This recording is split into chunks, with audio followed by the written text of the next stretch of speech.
Hello बच्चों, let's read the question. The question says explain the factors that affect barometric height.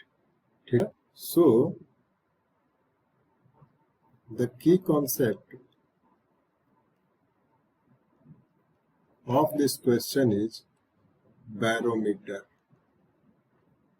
Barometer क्या होता है कि एक ये प्रेशर डिफरेंस मेजर करने का इंस्ट्रूमेंट होता है, बट इसको अफेक्ट करने के भी कई रीजंस हैं. ठीक है. इसके प्रेशर में भी चेंजिंग आती है.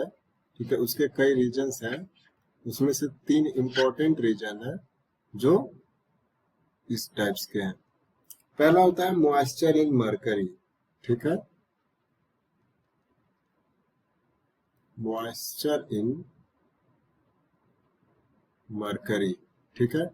जो हमारा बैरोमीटर होता है, जो सिंपल बैरोमीटर होता है, उसमें मरकरी फील्ड की गई होती है, और अगर उसमें मॉइस्चर्स होगा तो उसकी जो प्रेशर के अकॉर्डिंग जो हाइट होनी चाहिए वो हाइट नहीं होगी. इस वजह से उसमें अफेक्ट करता है उसकी हाइट्स को. ठीक है. दूसरा होता है कि इम्प्योरिटी इन मरकरी.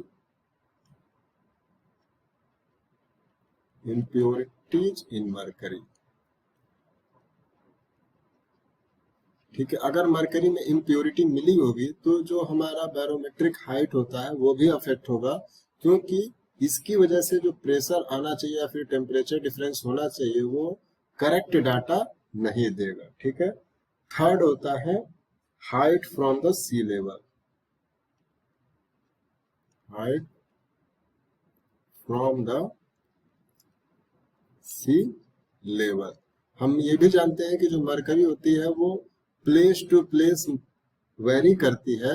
ठीक है. तो इस वजह से जो हमारा अर्थ का सरफेस है, या फिर हम कह सकते हैं जो सी लेवल है, उसके हाइट के अकॉर्डिंग भी मरकरी में चेंजिंग होती है, और मरकरी में चेंजिंग होने की वजह से जो बैरोमेट्रिक हाइट होती है उसमें भी अफेक्ट पड़ता है. तो ये मेन 3 इंपॉर्टेंट रीजंस होते हैं जिसकी वजह से बैरोमेट्रिक हाइट अफेक्ट होती है.